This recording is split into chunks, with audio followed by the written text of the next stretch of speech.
इससे जितना तेज ऊपर ना जाएगा वो उतना ही तेज ऊपर जाएगा। तरक्की में हम ऊपर जाएगा। तो कहना है अरे कि भूमि भूमि को रात पानी अरे कि सब करा से निभोरा अरे कि आई पानी हो तो बस 8 मिनट में आप लोग चलिए।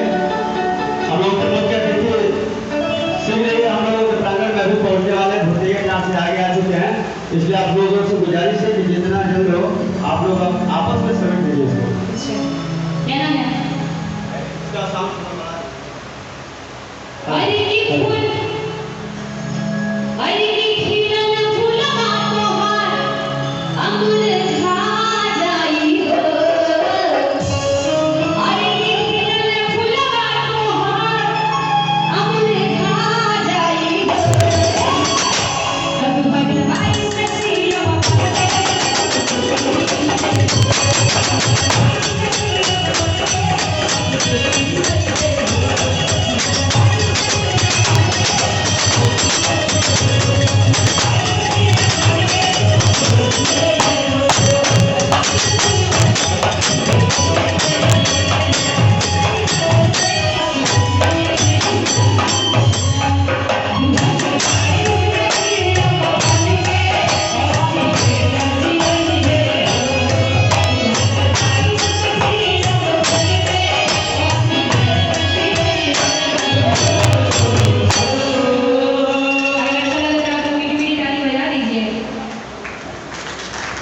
जरूर अच्छा लगा और आइए समाजवादी पार्टी किसी से